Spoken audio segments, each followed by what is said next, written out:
Welcome to Indisputable. I am Sharon Reed, in for the good doctor, Dr. Rashad Ritchie. Today, the mayor of Enfield, North Carolina, joins us once again as our special guest co-host, Mayor Mondale Robinson.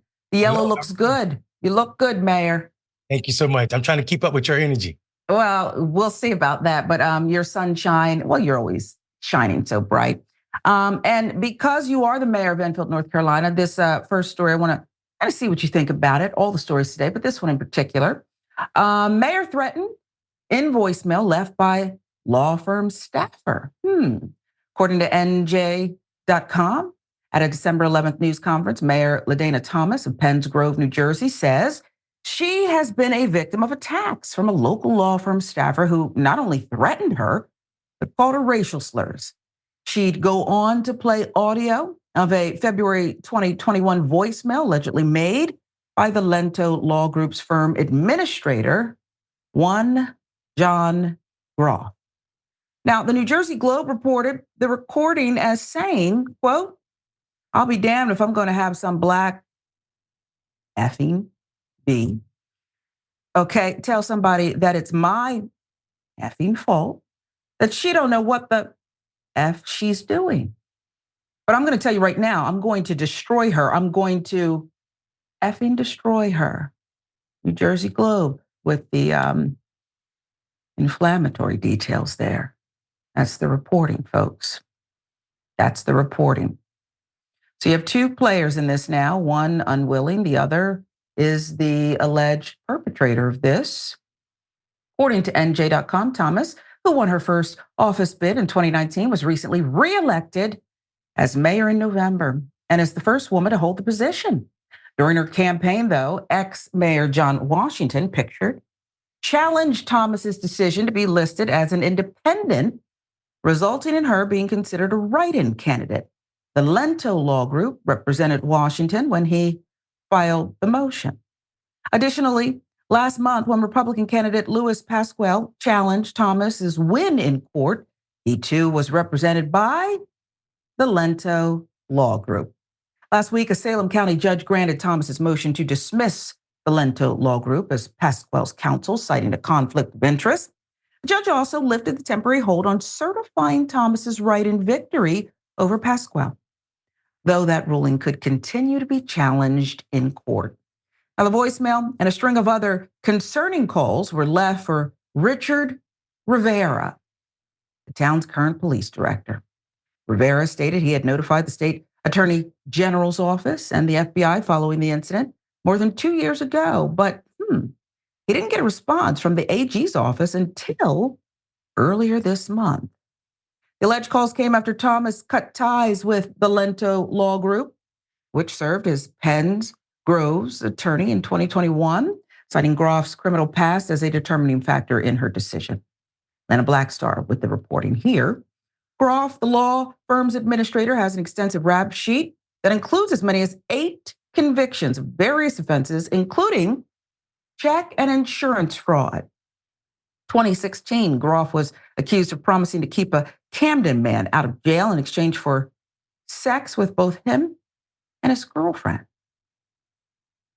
New Jersey Globe, again, salacious details here. Thomas explained at the conference per NJ.com, "After I made that decision, I was threatened by John Groff, the firm's office manager, that if I did not provide the Lento Law Group with a contract, that he would indeed destroy me." He made this threat to then police practices consultant Richard Rivera, who is now our police director. He also made those comments to others. Mayor LaDana Thomas reporting that. Groff remains an employee, but the law firm said they are looking into Thomas's claims. Lento Law Group is currently investigating news reports of a purported voicemail that was made public despite it being confidential and covered by attorney-client privilege, their statement to NJ.com said. Because these news reports concern both the firm's work with previous and current clients and an employment matter, we cannot provide further public comment at this time. Garbage. I heard a lot of garbage there, okay? If I own a law firm, disclaimer, I'm not a lawyer. I'm not even going to play one today. I'm not going to play one. But if you were telling me something about one of my employees who had an extensive criminal past, and look, people change, people turn their lives around, I would do more than just release a statement about how someone made something that should be confidential public. I want to know everything, Mayor. I want to know everything. I want to get to the bottom of this. And that's why I called it garbage off the top. Yeah, I mean, we heard a lot of spin from two parties. Here's the thing. Well, I should say there's two people that fail epically at this, and when I say people, I mean institutions. The first one was the AG and the FBI. The fact that this police director at that time, the consultant Riviera, didn't hear anything back until this began to get steam outside of the state. And I know, Sharon, our job is not to center ourselves in the news, but I have firsthand knowledge of SBI and other law enforcement agencies sitting idle as people threaten my life, the clans particularly. So it is unbelievable to me that to hear this is happening up and down the East Coast and probably all over this country for sure, for anybody that's not willing to keep the status quo. The second institution that failed is definitely the law firm. I mean, this idea that you're upset that this was supposed to be client privilege, when in actuality, I don't understand how it can be privileged when the client, because this person was acting in and on behalf of the as a police consultant for the town. So the client turned it over on you. They said you were acting unscrupulous, not you per se, but one of your employees, one of your agents. So this is just absolutely ridiculous to me. And the fact that this is the first woman, and you see actors, and people forget this so often, it becomes people in general, people in power, regardless of their race, as we saw the ex-mayor or the last mayor who was a black man working right along with this group who are willing to work with anybody that can get her out of office so they can keep their contract, keep their good boy network. And I think that is what sometimes falls on deaf ear when we talk about patriotism in this country, especially in politics. Yeah, it sounds like power and corruption meet again, Mayor. That's exactly what it sounds like. And they tried to bully this woman. It was a coordinated effort. That's what I see circumstantially. Okay. And that the law firm would release that statement that they seem more concerned about some gobbledygook about confidentiality instead of these hellish allegations. Okay.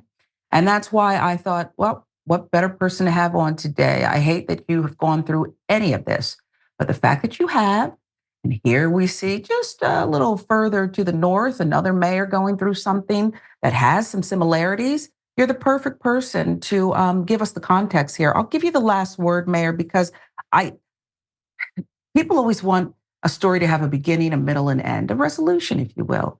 I don't know that if this kind of brazen conduct is going on now, that this will truly be resolved in a way that we don't see it play out again. Yeah, and what's more damning about is they're not gonna stop. This him trying to destroy her will not end even if he get fired. And he has friends, he will have friends and people that will participate, or law enforcement that will sit idle on her claims and things. And she will always be demonized. I know this space, I occupy it. And it's a sad space to be in, because what will happen is we'll turn our heads, we'll forget about Mayor Thompson, and she'll still be suffering through this, where people are trying to damn her, one for ending a contract with this law firm who seemed like they did have conflict of interest, and then also this employee who's upset because whatever grievance he has, it sounds like because she's a woman and she's black. And I think Yeah. those two things are something that we will move on from, but she can never move on from, Yeah. being a woman and black. hmm and assassinate her character. You know a little something about that. They try and try, but you're still shining bright, Mayor, still shining bright. We wish her the best. We hope that we can just get to the bottom of this. The whole truth needs to come out.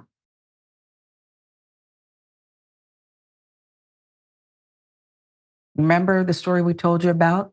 That genderqueer book and the search for it. Here's some of that body cam footage was obtained by the Daily Beast. Maybe it'll help you to pick what book. Yeah, absolutely. So that's one of the ones that would be on one of these shelves. I don't actually currently see it here, so So it may I or will may show not you. be out. Have you looked through the book yourself? I did read it back when it first came out. Yeah, So, but I don't really recall. so this is the issue. Okay. It's not the general idea of what the book's about. It's I can't present that kind of material to people under Okay. 18. So that's our concern. That's why we're here. Yeah, it's the memoir about coming of age. I mean, you're welcome to remove it if you see it, but So yeah, I don't see it. So could it be on a? it's possible that a teacher has it. A lot of teachers and other people have borrowed it as well, but it's not something that is out for everybody. So this is special approval only. So. Okay. I mean, as far as any of these other books, are there similar images that could be in any of them? Not that I know of. You're welcome to flip. I'm not looking to flip through every single book here. Yeah, not that I know of. No. Okay. But any place else in the room that they're would be left floating around? You're welcome to look around. I have not seen it. So. It seems like you kind of keep that material over that I do way. keep the material separate on purpose. And obviously, it's like I said, it's not the general material itself, it's the images that are in it that constitutes material that you can't disseminate to children. And again, just because a teacher specifically has it doesn't mean they're in any kind of trouble. So I don't want you to think that, like if you think you know who the teacher is, I don't want you to. Yeah, no, there's books on here that are meant for teacher guides on how to. Full on investigation here. What's next? Do they still go by the Dewey Decimal System in schools, or is it much more sophisticated? Now it worked, but he really wants to find this book, perhaps wants to read it himself. This is alarming, to say the least. As we covered last week, an anonymous complaint went to police in Great Barrington, Massachusetts, to report about the graphic memoir Queer, which is among the most banned books in the country. I think we all know what the landscape looks like at this point. The complaint led to an officer visiting an 8th grade classroom at W.E.B. Du Bois Regional Middle School to search for that book. Body cam rolling, you see. Daily Beast with the update for us. The incident sparked national media attention. An apology from the department's police chief and a walkout from LGBTQ high school students. Are you really calling the cops over a book? Read one student's protest sign, which was published in the Berkshire Eagle. According to the officer's narrative provided via public records request, an individual wishing to remain anonymous for fear of retaliation came into the police station and shared that they were concerned about images in a book they saw in a classroom.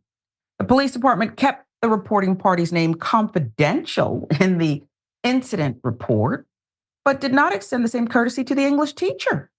Document says that the complaining party shared the first name of the teacher, whom they accused of keeping a book with illustrations of sexual content on a desk in their classroom. This person claimed they once observed a student sitting on the teacher's lap and that they were concerned about the teacher and other staff discussing subjects related to LGBTQ material and telling them not to tell their parents about it, the report states. The witness snapped photographs of the book's illustrations, which included depictions of a sex toy and oral sex. And the officer's report notes that the images could be a violation of a state law against the dissemination of obscene material. Before the plainclothes officer showed up after school hours on December 8th, they contacted the school district superintendent, Peter Dillon, right there on the left, who then alerted the principal, Miles Wheat, on the right. The report states Dillon, quote, did not have an issue with cops visiting and following up with the complaint. Wheat and the officer then met with the 8th grade English teacher in her classroom. The teacher says she hasn't seen the book, quote, in a long time. According to the officer's report, he informed the teacher that the anonymous tipster took a photo of the book a week or two prior. Reached by the Daily Beast, the teacher targeted in the complaint called the situation a horrific, lie-riddled, homophobic attack on the only queer teacher and our brave LGBTQ plus and ally students who enjoy a safe space in our voluntary Gender and Sexuality Alliance Club. She described this weekly lunchtime club as, quote, deeply beloved and completely run by students, sanctioned and paid for by the school, and well supported by their grateful parents. The teacher, the report notes, also runs an LGBTQ club meeting group. Principal told the investigating officer he was not aware of any complaints or concerns about the teacher or any other teachers involved in the club. The educator, who asked to remain anonymous, said students decide on the club's activities, which mostly involve things like making paper snowflakes and drinking hot chocolate, with the only unifying rules being that everyone is welcome and everyone respects each other. Teacher said she was horrified that someone in our school community would have such hatred in their hearts to attack already marginalized teachers, students, and families, and that law enforcement gave credence to the complaint. In his report, the cop indicated he spoke to Police Chief Paul Storty on the left after this visit, was advised to contact District Attorney Timothy Shugru on the right for guidance. December 13th, the officer and Storty had a call with an assistant district attorney, and the cop was told that he may need to write a search warrant to get any additional documentation from the school. The next day, however, the district attorney and school superintendent had talked directly, and it was no longer a criminal matter, and the school would handle it internally, the incident report states. Ruth Borquin, senior and managing attorney at the ACLU of Massachusetts, told the Daily Beast in part, quote, "This incident is a deeply concerning escalation of a vocal minority's attempts to ban books that are by and about LGBTQ people, communities of color, and other marginalized groups. Law enforcement has no role in policing materials in Massachusetts schools or educational programs." Finally, in my view, Mayor, someone said something that makes sense. This whole thing seems like a throwback episode where I'm waiting for Boss Hogg to appear with the Jump Out Boys. This whole thing that they selectively chose to keep the complaining witness a secret, right? Confidential, not because there was a drug lord running around and that person needed police protection, but because they would be held up to public rebuke, retaliation, so they said. I think some people know each other intimately and have an agenda. And that may include this officer who was chosen to do this deep dive investigation. The whole thing is a blow up of foolishness. Yeah, I'm a little disturbed that, like, I mean, in the article they said, oh, in this, it had a conversation had to happen between the DA and the superintendent before it no longer became a police issue. It was never a police issue. Thank you. And if anything was to be investigated, this idea that this anonymous person saw a child sitting on someone's lap. I feel like as a teacher, I want the ability to challenge this person. This is libel. You're saying that I was doing something unscrupulous with one of my children, my students, and if I'm assuming you're a mandatory reporter because you're in that space as an adult, and also I should have the right to challenge you on that. I should know your name, and I don't think that's okay. I think it's also dangerous that we have police officers pretending that they know what's better for students than their teachers. People who went to school to educate the young. Now we have police officer who's probably been through 6 weeks, including gun training, to think they can't even manage the community, let alone children. And I am thinking this is the beginning of what was already once a thing in America. Banning books is not new, and it didn't start with Ron DeSantis, and people shouldn't think that. It started with the Daughters of Confederacy, and I can tell you the power of banning books. If you go back and look at how they built the curricula throughout the South in this country and how successful the Daughters of Confederacy were at banning what truly happened around the Civil War, and see the effectiveness of it, then you would understand that right now we still have people arguing things that were taught to their great-great-great-grands about the Civil War, meaning the lost cause is a real thing. We hear people using that silly argument. We hear people talking about Northern aggression. Even when we had, right, in the secession documents, why the Southern states seceded, which was slavery. So I think the danger of letting books be banned and then to take it a step further, letting cops especially in towns where there's 6,000 people, like it is in this town, decide which books and which teacher they're going to go out there while they protect people, seems definitely like a pathway America and democracy should not be entertaining. Southern Daughters, you're right. Southern Daughters of the Confederacy were very successful, and their agenda was clear. We're going to rewrite history. Civil War was not about slavery at all. Okay. And by the way, these slaves were singing hymns, and it made the day go by, fast, and they had a lot of fun in the fields. I'm here in the state of Georgia. And some of these writings, this fiction, belongs in the fiction section, if at all, still exists today. Still exists today. This whole thing about monuments and when they were put up, I'm thinking more along the lines of the Jimmy Carter era, okay, than when the Civil War, was actually fought or shortly thereafter. You gotta know your history. The mayor's right. You have to know your history. But there's something else that's very disturbing here with this story, Mayor. The only LGBTQ plus teacher. Something about an allegation that a student was sitting on her lap. I get it. So we're back to people who fall into the category of LGBTQ plus are also predators. They're trying to change your kids' minds. They're after them. They're doing things inappropriately to them. This whole thing is so easy to see right through, man. Yeah, their entire stick is absolutely transparent. It's not even new anymore. We see exactly what they do. Hide your name and go and accuse the person that's the least like you. Make them different, something other. If you otherize them to the point where you could get community sentiment on your side, then you can do whatever you want to these people. Right now, in this case, it is the LGBTQI community, but we saw what Hitler did with it. He killed 6 million Jewish people. We saw what America did with it. They enslaved an entire race of people. So this othering of people that are different than you is as American as apple pie. And in this case, it is as dangerous as hell. Yeah, it is. And I'm glad that you brought up the other points, because sometimes people don't want to do that. And they say they want to rank them, that this was horrific. This was a little less horrific. It's all dangerous, folks. And you never know where it's going to lead unless you look back at history and you see where it very well could. This is indisputable. I'm Sharon Reed in for Dr. Ritchie. Today, Mayor Mondale Robinson is our special guest co-host. Always happy to have the mayor on board to give us his positive insight, history lessons, commentary, much more indisputable to come.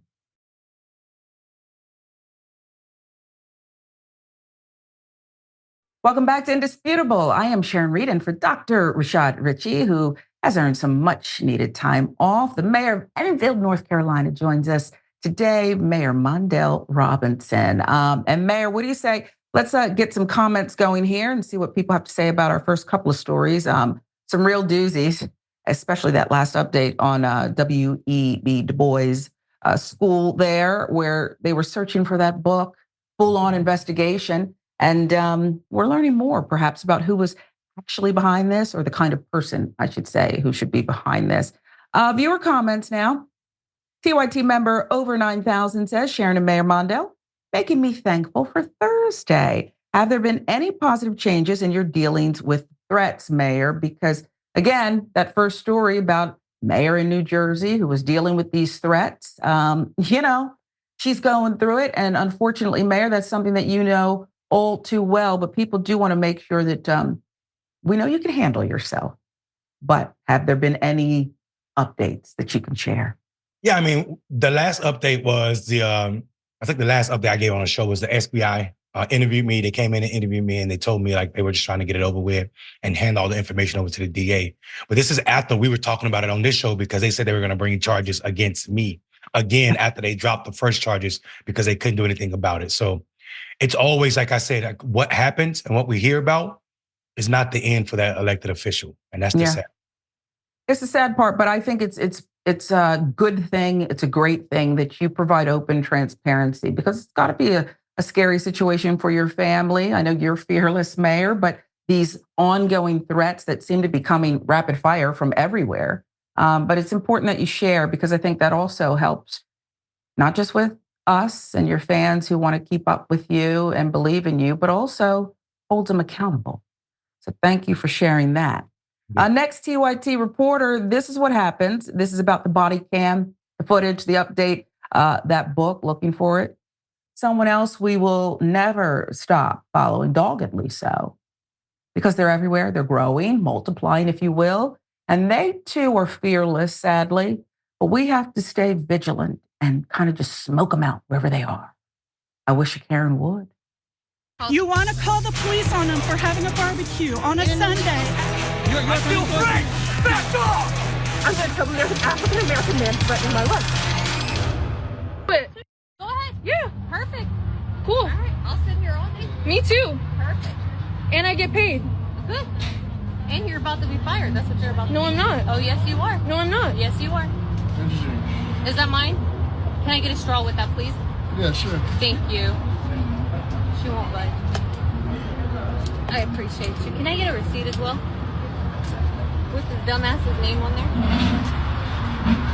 It's not my name on there. Okay. But you can see it right here. All right. No, I'll print your receipt. Yeah, go ahead. Yeah. Actually, you can go ahead and refund me. I won't. Yes, you You will. got your drink. There's... Okay. There's... Yeah. Yeah, keep going. I'm gonna press charges on you. Go ahead. Keep Go going. ahead. Go ahead. Press your charges. I will. Thank Go you. ahead. Do it. Do it. Do it. Do it, bitch. Do it. Do it. Press your charges. Okay, go ahead, it. keep driving so I can get your license plate. You threw something at me. What do you think was gonna happen? Here. Okay. It's on back. Let's go. Do it. Seems we're seeing more and more of these assaulting people in the service industry just because I want to, right? Just on a whim. Poster of this video claims the incident happened in Plano, Texas, and that the Starbucks employee was fired for the incident. However, these claims not verified by Indisputable, but that is what the poster is claiming. Mayor, the fact that it goes on for so long and that there's dual cameras that are rolling here, footage is being recorded on both ends. What is it? Are we seeing more of these, or are we just more being recorded? I just think people are so brazen. Yeah, you know, I'm a descendant of those who were, you know, in the generation before me. My mom's mom and my dad's mom both were domestics, so they worked in this house. So I think, you know, those women, those Black women, probably saw a lot of this behavior from white women, especially if they ever caught the eye of that white woman's husband and the white woman type of way about it. And then there's also what it meant to be Black enslaved in America. What I would say about this level of caring, though, this idea that you can, in your, you know, 6-figure SUV, throw drinks at people that are serving you, it's exactly why I would be bad in this type of business, because I would teach my employees that your job has dignity, and that requires you to see humanity in what you're doing. No one is allowed to treat you like this. The way she was, and I hope this employee was not fired. Yeah. The way the woman was talking to her, throwing things at her. She held that cup intentionally. She was going to throw that cup at that. I saw her arm a couple times. She snatched the arm back twice. She's looking for old drinks in her car. There's absolutely should be charges filed against this lady. And if she lost her job, the employee lost her job, then she should be talking to a lawyer about Starbucks and what it means to have a hostile work environment. Because just because this woman went home and cried about how sorry, or, you know, how she felt and how her feelings were hurt, or how bad she was treated, there's evidence to show the abuse of this employee at work, doing nothing other than not putting up with the BS from this Karen. And I think that's what it is. We've coddled Karen so long in this country that it seems to be growing exponentially. Every day I'm seeing new Karens beating up delivery drivers or male people. And I don't know what to do about it, but tell people to stand up and fight back. Stand up, fight back. And you mentioned, in this case, Starbucks. We saw something similar at a Chipotle in Parma, Ohio, right here on Indisputable. We brought it to you at home. I think these companies have to do more. I used to be, not that long ago, of the mindset that the customer's always right. But I didn't mean this. You know, this would have been what I would refer to as the exception, Mayor. It's not the exception. We have to rethink that customer always right thing. And I think that these companies have to step it up, offer protections, however creative you come up with all these different drinks and pumpkin this and that, okay, and charge $10 for it. You can come up with some good measures, some protections for your employees that make everything go, okay? You can do that. They're already not paid enough. I'll give you the last word. No, I think you're spot on. I mean, like you're expecting me to come here and make you that wealthy. Starbucks is as wealthy as it is because of the people that they don't give a livable wage to. It's not because of their CEO. It's not because of something great about their burnt coffee beans. It's not. It's the fact that these people get up daily and serve that coffee to people all over this country, all over the world, really. And I think that when these people are respected, when labor is respected in the way that we do dollar and capital, then I think people will understand that, you can't treat workers this way. None of us exist without service industry at all. Yeah. And don't forget, you're also very annoying with your double pump of this foam, long shot, all this other stuff with a twist in a cup with no ice, add the ice at the end, all these other things that people put on it and dare you to get it wrong, or this may happen. Okay. So I too think charges should be filed.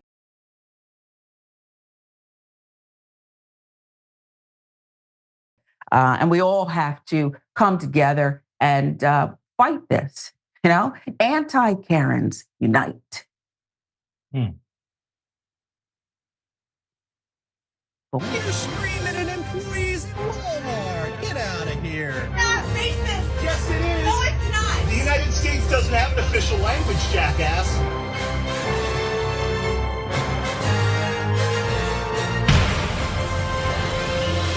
What you looking for, bro?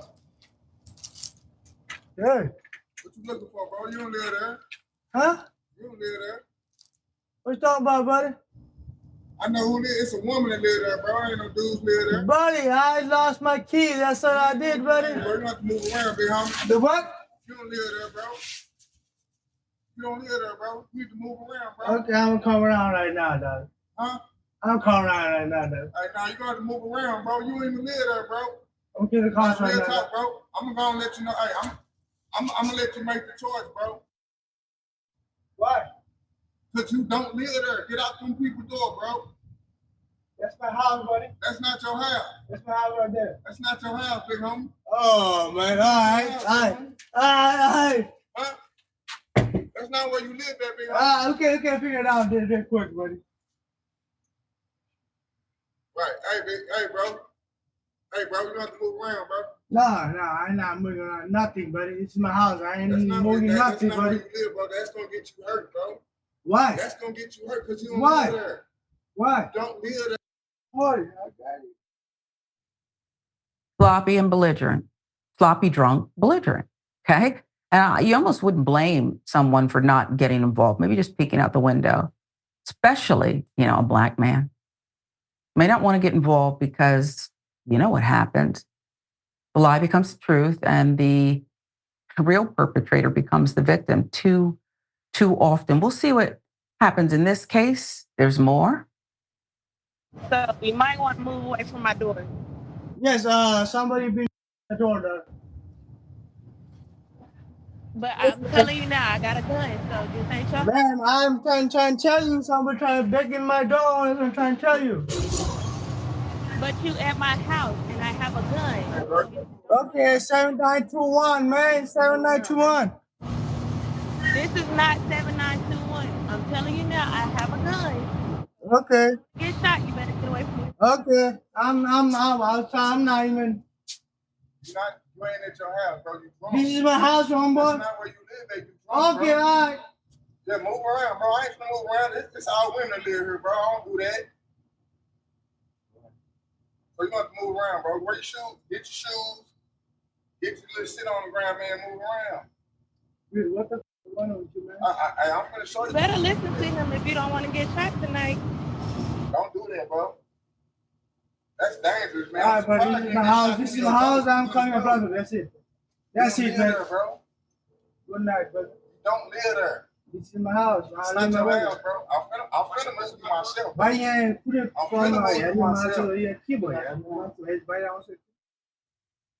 I mean, it goes on and on and on. Video eventually cuts off.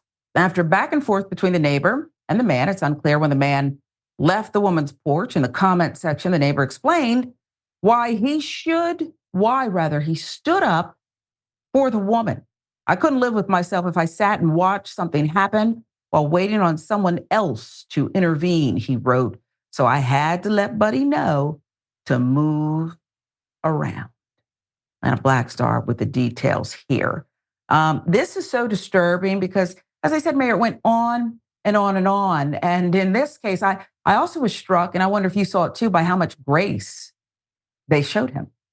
Both the woman who continued to say, I have a gun, get off of my porch, and the neighbor who courageously engaged and said, not today, not tonight. They showed so much grace. And I couldn't help but think of young Ralph Yarl, who simply knocked on the wrong door and look what happened. Open fire, just going to pick up his younger brothers in daylight and open fire. They showed this drunk, belligerent clown more grace than Ralph got. And I do think that, that's something that has to be mentioned, Mayor. I think people don't want to hear the harsh realities of what it means to be Black and American. And I'm not laughing at the situation because it's not funny. I'm laughing because the privilege that is, that I look at this video and see a privilege. This man has never been told that you can't get drunk and just walk in any neighborhood and take your shoes off at somebody's house and be this way. You don't need to be careful when you are a white man in America. There's no point to be careful. There's nothing to be careful of. The entire world are your roadblocks. The entire world are your gutter guards to keep you from falling in the gutter, so to say. For Black people, I mean, there's a guy who crashed his car in North Carolina, went and knocked on a door for help and got murdered. You just named Ralph. There's so many stories of how bad this turns out. There are people been laying in their bed as Black and got shot. This much grace was not given to them. And this is only possible when America continues to live out her racist intentions. And I don't think we need to stop calling it broke. The system is not broken. America is acting just as she was designed to act, where the protection of white people is higher than anything and everything else. If it wasn't so, the education system wouldn't fail Black people at the rates it does. The police system wouldn't kill and lock up Black people at the rate they do. And white people wouldn't have the ability to show up in this manner. This is not to say that all white people are racist, and it's a shame that I have to say that, but it is to say that all white people benefit and have this luxury. I have white friends tell me their parents have never told them you need to be careful when you're stopped by the police. There's certain things you can and can't do. That's a thing that young kids in Black communities know. You can lose your childhood for being Black. That is not a thing for white people. It's not a reality. Yeah, I don't know how many other 13-year-olds were told, white ones, not to play with a toy gun, that they wouldn't get a chance to explain it. Tamir Rice, right? But it just, to me, is enormous privilege, the way this person was behaving, drunk, intoxicated. You're right. And you can't just blame it all on the alcohol, but it's this sense of knowing that I'm not in real danger. Maybe I'm Robert Downey Jr. and I'm breaking into a neighbor's home and I'm found asleep in a child's bed. And that's just, I'm not roughed up in any way, because that wouldn't happen to me. This is America for some people. Much more to come on Indisputable. I'm Sharon Reed, in for Dr. Rashad Ritchie today. We'll be right back.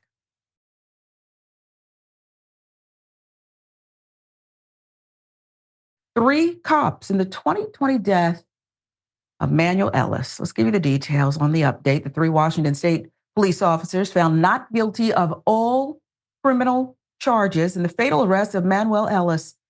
The more than 2-month trial ended December 21st as the jury acquitted Matthew Collins, Christopher Burbank, and Timothy Rankin on multiple charges of second-degree murder and manslaughter after defense attorneys argued that Ellis died from methamphetamine ingestion combined with the effects of an enlarged heart.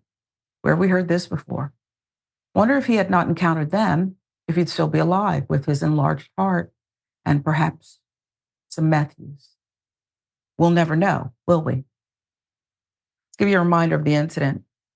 The police reportedly stopped him because he allegedly harassed a woman on the street, but multiple witnesses disputed that account and said police approached him unprovoked. During that detainment, a nearby home's doorbell security camera caught Ellis repeatedly telling the officers he couldn't breathe, something else we're familiar with. George Floyd, Eric Garner. His death occurred 3 months before George Floyd's, which sparked global demonstrations to end violent policing practices. Statement from the Ellis family attorney now. Biggest reason why I personally think this jury found reasonable doubt is because the defense was essentially allowed to put Manny Ellis on trial. That is textbook, folks. Okay, there's actually a blueprint for how they deal with these things should they ever make it to trial, which is rare. This is a blueprint for it, folks. The Ellis family lawyer, Matthew Erickson, according to the Associated Press, made the comments. The defense attorneys were allowed to dredge up Manny's past and repeat to the jury again and again Manny's prior arrest in 2015 and 2019. That unfairly prejudiced jurors against Manny. Something they do in the grand jury, too. Okay? Michael Brown, when we finally got the transcript there, we know why the officer was never charged. Because Michael Brown didn't present evidence or allegations against the officer. This was all about Michael Brown, the big, aggressive, violent, now dead, Black man. The officers still face a separate lawsuit from Ellis's family, filed in U.S. District Court in September 2021 that had been on hold due to the criminal trial. Civil case includes claims against 2 additional officers, Macy Ford, who helped restrain Ellis, Armando Farinas, who placed a spit hood on the victim, who were cleared to return to duty after an internal review found they did nothing wrong. Last year, the Ellis family settled federal wrongful death lawsuit against Pierce County, where Tacoma is located, for $4 million. Lana Blackstar. Okay, Pierce County knows the deal. Pay, but don't really stop this behavior. Just pay out, make it go away. Because after all, the people are going to pay for this until the people decide we're not going to tolerate this anymore. Money doesn't matter, folks. The behavior does. City of Tacoma said the verdicts won't impact an ongoing internal affairs investigation, the results of which are expected to be announced by Tacoma Police Chief Avery Moore within 2 weeks, going into 2024. And this happened in 2020, but okay. Accompanied by a decision on potential disciplinary actions for the officers, up to and including termination. Lana Blackstar with the details. So they were waiting for the justice system to do something that they could already do, right? These investigations are going on. You tell me what you see. There's not statutes, okay? There's just your own bylaws, your own internal affairs department, Tacoma Police. Is this behavior okay or not? Is this conduct okay or not? You have all the facts. Okay, it's nearly 4 years later? You know everything you need to know. 3 years later, pardon me. Point is, it's been long enough. No leadership. Let's just wait and see how this shakes out. And that's another tactic, isn't it, Mayor? Just let it long and slow. Of Long course. and slow. Yeah, I mean that's part of the case, so they can eventually put these guys back in uniform to do what they're trained to do, which is kill Black people, kill people of color, and people don't want to hear that. But I keep going back to this, and I sound like TYT's broken historian, right? The broken record. Police departments in the United States have their root in slave catchers. Don't think the reason these police officers keep getting off because the organization, the foundation of police departments in this country was to catch or kill Black men running away and Black women running away from slavery. I don't see a difference. When you look at the numbers, how are we less than 5% of the general population, but the leading dyers from police lethal force, right? And if you're between the ages of 16 and 29, it's one of the leading causes of death. Police officers are. So this is not a broken system. It's working as it was designed. And we got to acknowledge that if we're ever to get right. These juries keep finding these people innocent because they don't see a right that a Black person owns that a white cop or any cop has to abide or listen to.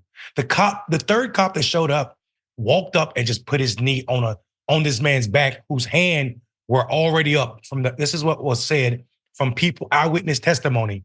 His hands were already up. Third officer walks up. He's on the ground and put his knee right on his back. What is that? That is not how you treat human. The 400-year history, racist history of policing in America, okay, from slave patrols to now traffic stops. There are writings about this. There are dissertations that have been done. Plenty of facts to back it up. Plenty of facts. I don't need those papers. I know you know history, Mayor. And it seems to me that while we have no other way to protect ourselves often, that we have to continue to have conversations in these marginalized communities. We have to continue to say, do you really want to call the police? Figure it out. I don't know what the right answer is, because if you need help now, do you really have an opportunity to say, what's the bigger threat? The perp who's trying to bust through my door, maybe is inside the house, or the police who may come after? The domestic violence situation that I'm enduring, or the police who may come to investigate it. Okay, we've seen children who called the police and ended up shot. We reported it right here.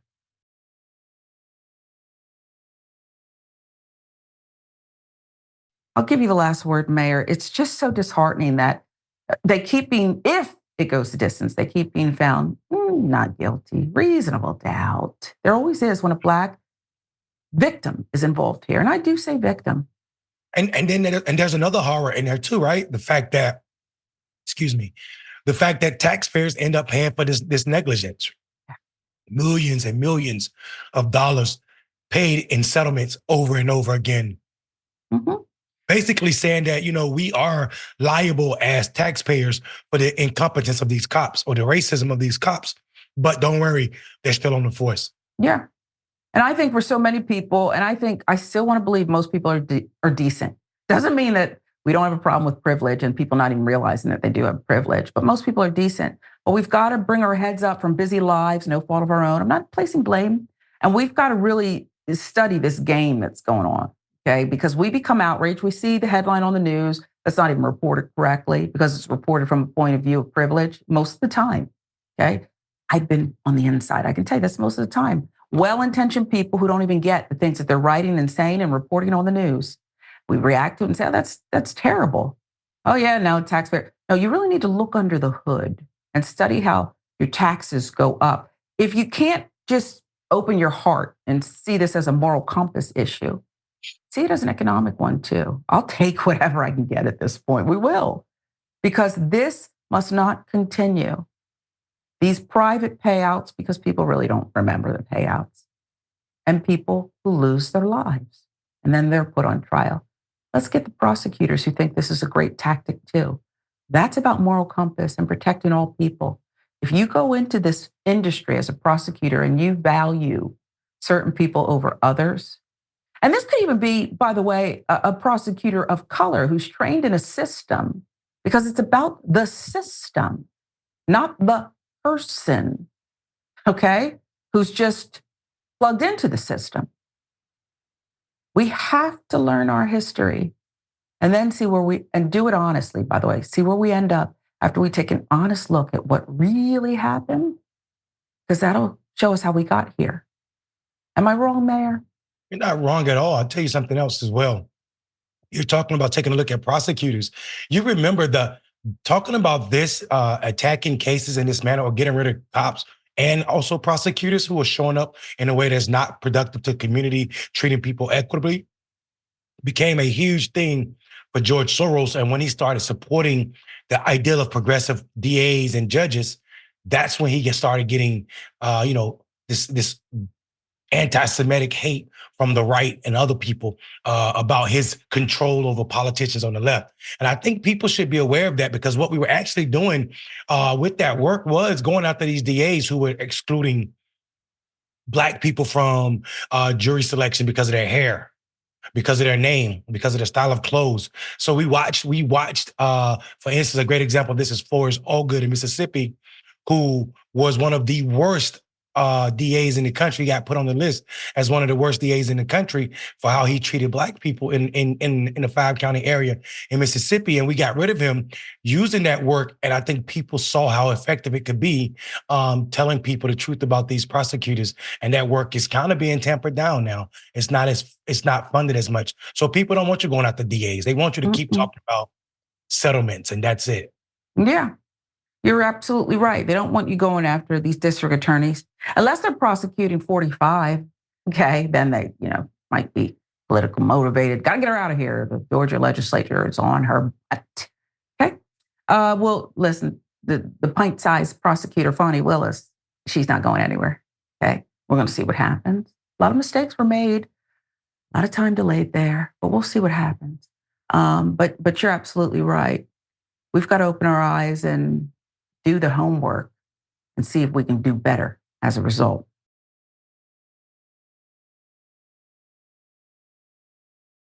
Governing board has reinstated the cop who shot 11-year-old Jordan.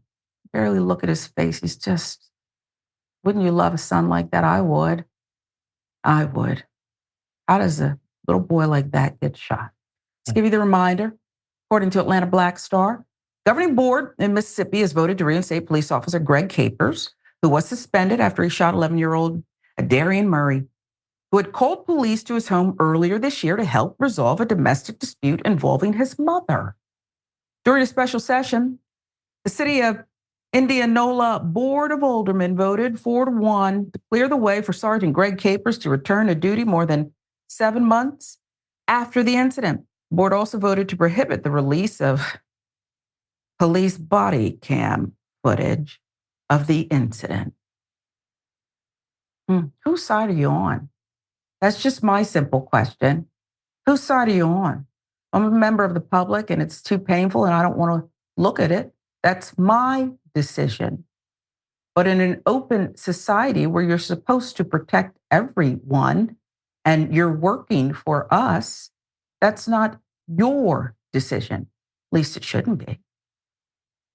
Immediately after the May 20 shooting, Capers was placed on paid administrative leave. But a month later, the board voted 4-1 to suspend Capers without pay, pending the outcome of an internal affairs probe and a grand jury investigation, which ended last week with no criminal charges against Capers. The December 21st reinstatement became effective immediately, according to attorney Michael Carr, who represented Capers during the inquiry, on behalf of the Mississippi Division of the Police Benevolent Association. We should talk about the Police Benevolent Association too at some point. And a Black Star with the details. Meanwhile, Darian and his family attended the meeting. And as the board voted to reinstate Capers, a surge of emotions overcame the boy, and he had to be taken to a nearby hospital for treatment. Now, see, those are real tears and real fear. Real tears, real fear when a little boy who has just learned at 11 years old, perhaps, that the system is not made to protect him. It's not made to protect him. So everything he perhaps learned in school, find an officer, get help, all of that. He's very confused now. Emotions running high and probably did. Absolutely. Not just a precaution, need that trip to the hospital. Attorney Carlos Moore told CNN Darian Murray suffered an anxiety attack during the meeting, which resulted in him bleeding from his mouth and nose. This unfortunate incident only underscores the deep, ongoing trauma that Darian and his family are experiencing. Murray previously spoke about the trauma he faced with CNN.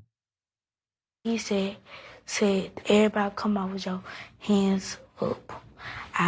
Then I came running inside the living room. Then I remember I heard the big bang.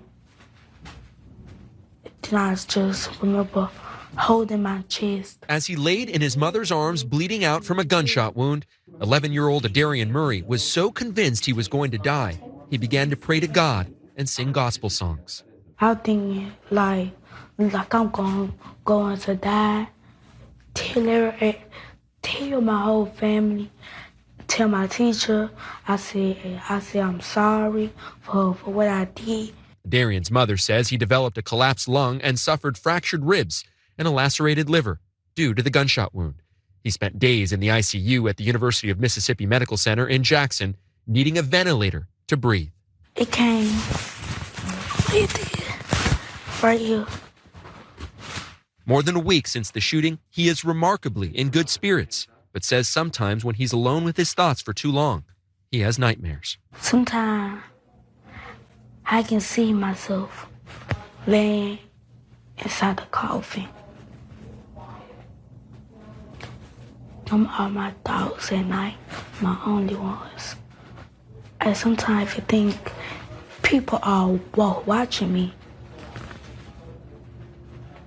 But my main thought is me dead. If that officer was here, sitting right here across from you, what would you want to tell him, Darian? Why did you do it? I could have lost my life all because of you. I want you terminated for what you did to me.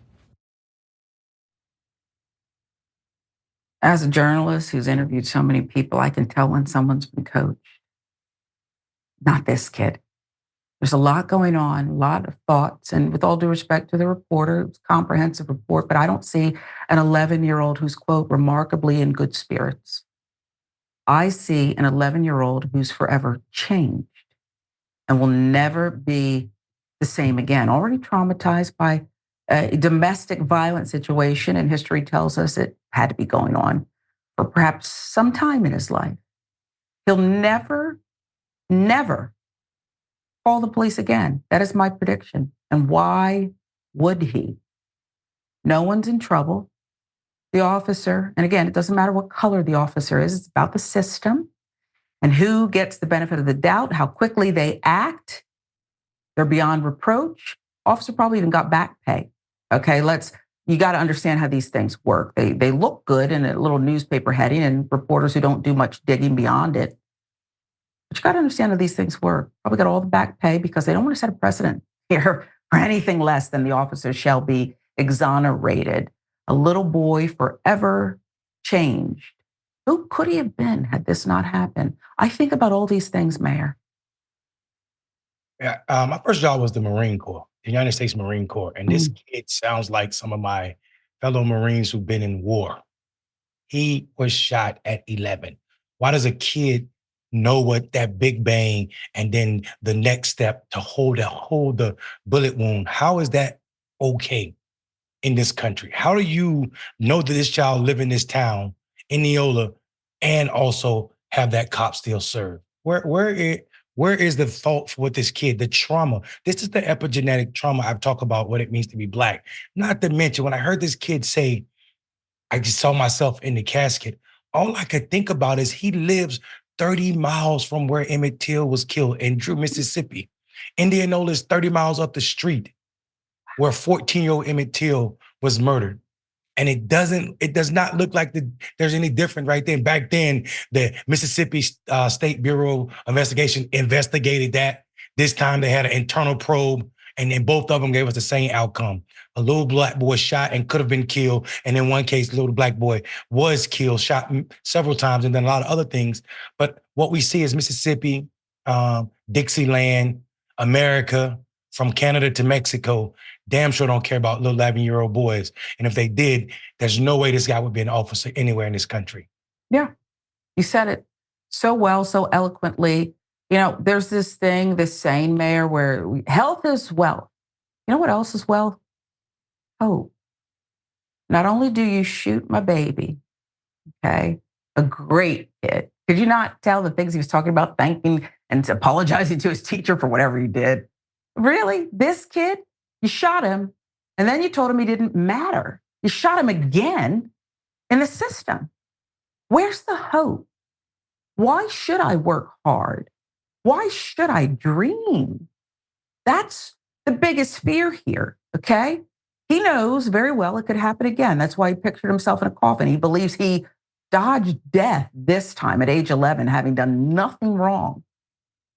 Who might he be if we would get rid of this systemic racism, these systems, these descendants of slave patrols?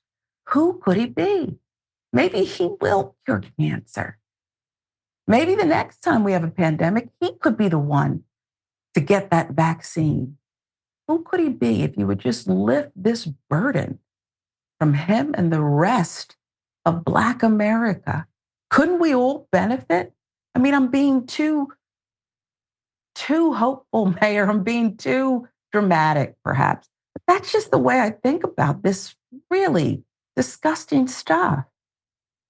Yeah, I don't think there were any dramatics in your statement. I think that's a great question. And the sad part about it is This kid is still searching for answers. He didn't have any hate for the officer. When he was asked, what would you say if this officer was here?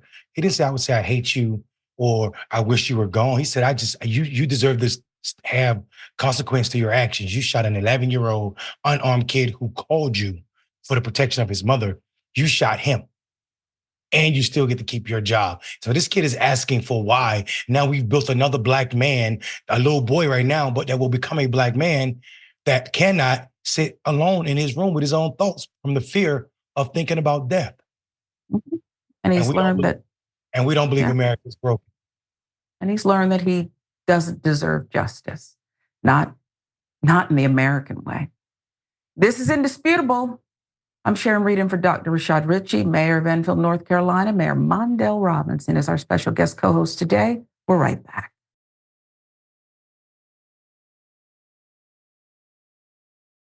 Welcome back to Indisputable. I want to thank the team, such a powerful team who puts the show together. It's just incredible, the work that they do. They work so hard, so efficiently, and such passion. Just like you at home, who are loyal TYT supporters, indisputable supporters, and you get it. I'm Sharon Reed in for Dr. Ritchie today. Mayor Mondale Robinson is our special guest co-host. You know him well. YouTube, about Manuel Ellis. Kyle CH says, Internal Affairs probably ruled it okay 3 years ago and is just waiting to release their findings, so it looks like they spent time investigating in some way. Like I said, you get it. You don't need 3 years, on with body cam footage. You have all the details. And yet there's no leadership here. It's really sad. Manuel Ellis is dead. Witnesses dispute that police had any reason to stop him. They said it was unprovoked. Okay? Police said something different. YouTube member, The Jack, thank you for your contribution. Public defenders, like prosecutors, work for the court, not you. Sadly, you have to know the whole system, right? Why do you think public defenders are overloaded with cases, not much time, and not much money? Why do you think there's so many plea deals? They have lunch with prosecutors and they have ambition and they want more. And so it's all part of the same system. You're just the odd man out a lot of times. Cop reinstated, Adam Scott says, boy, this is so true. Made that woman pay the cop that shot her son with her tax dollars. Effectively, that is exactly. You're right, Adam. That's exactly what has happened here. They do have a civil suit pending, but have to go all the way, just to try to get what's fair in the American system. One more for you. And I hate to read this one, but you know what, Jack? You said it. Of course he's reinstated. He'll kill his own. Now this boy has to think about the cop who tried to kill him is free. You don't matter. I added that part. That's what it feels like. That's what it is too often. Haley, Nikki Haley, declines to say slavery was the cause of civil war. I'll let you listen. What was the cause of the United States Civil War?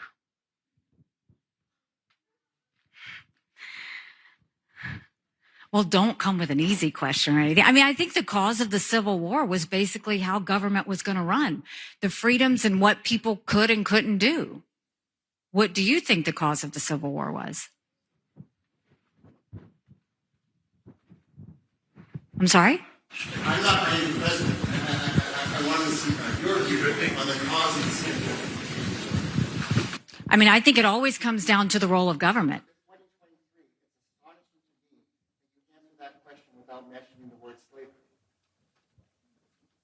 What do you want me to say about slavery? No, you've answered my question. Thank you.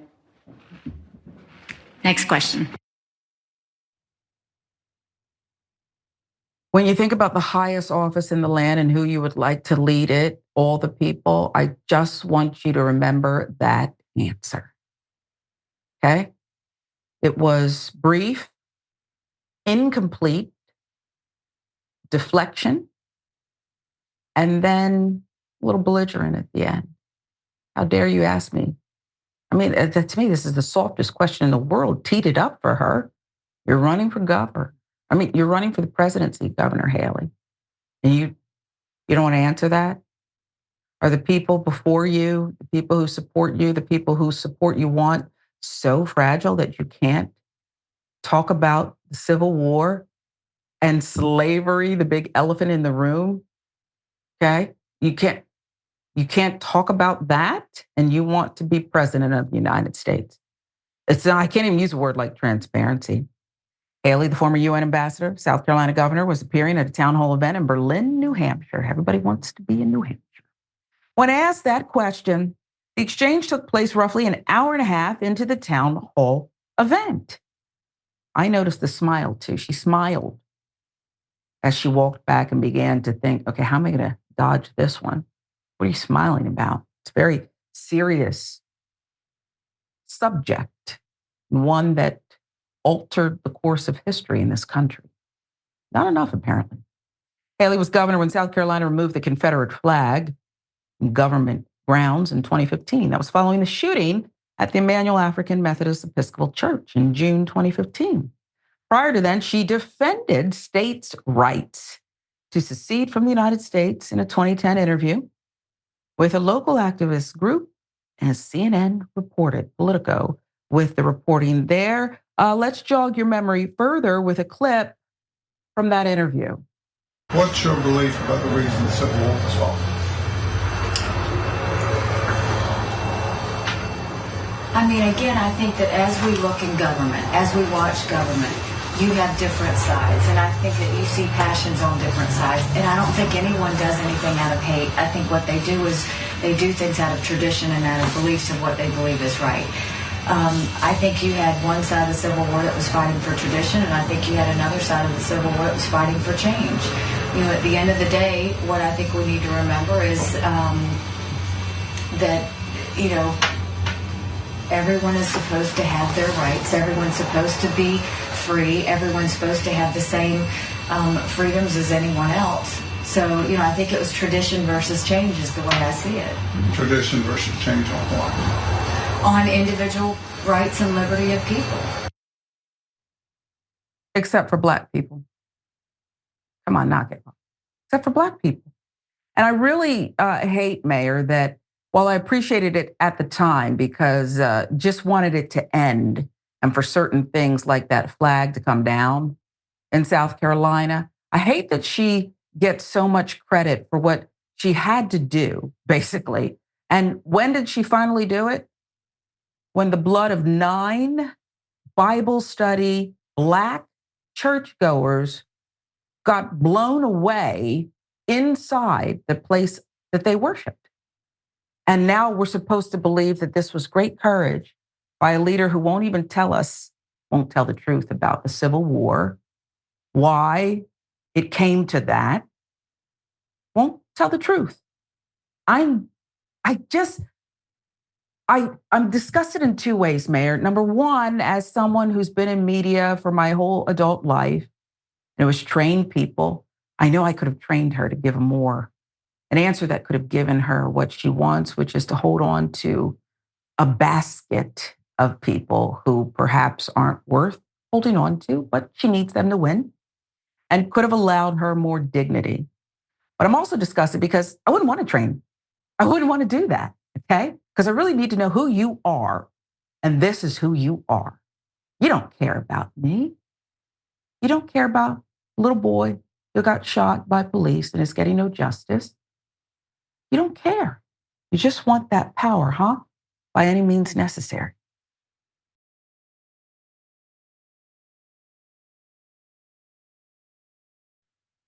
Here's my problem.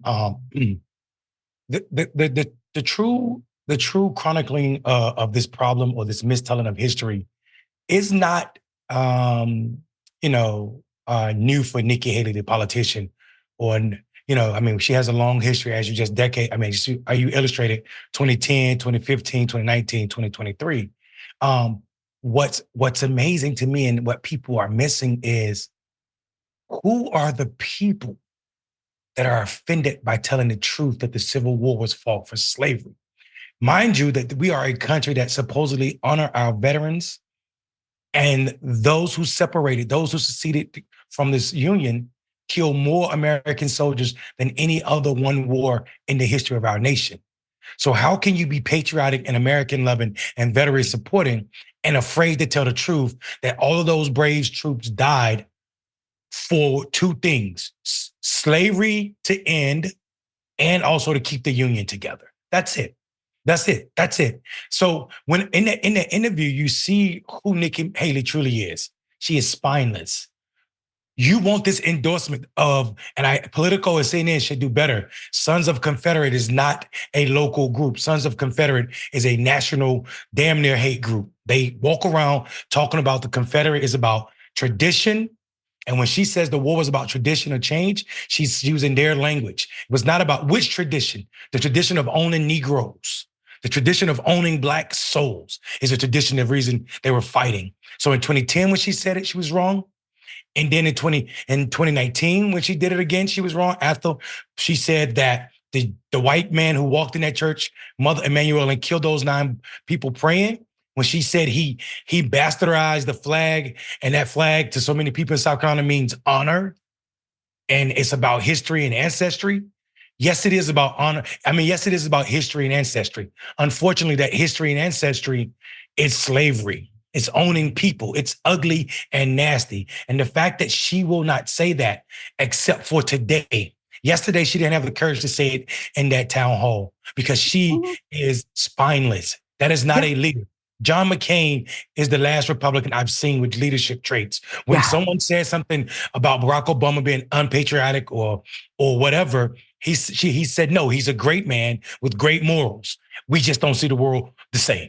Yeah. That does not exist in this Republican Party. No, it doesn't. What she do every time is after she'll say something like this, she'll get an op-ed in the Washington Post or the New York Times, or she'll get a chance to clarify the next day and be like, of course it was about slavery. But what's really dastardly to me, and I'm gonna shut up after this, is this woman, Nikki Haley, exist in the capacity, all of the luxuries she had in the United States is off of the back of Black people. And what do I mean by that? I'm not just talking about the fights and the gains of Black civil rights movement.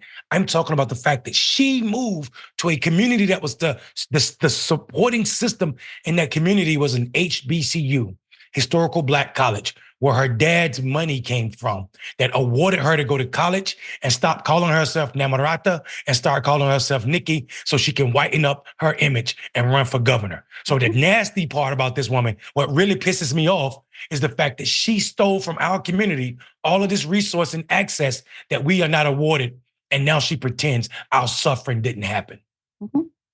She speaks to it too when she values a certain constituency and doesn't even care what we think about her words. So I'm pissed off too. Now I'm pissed off too.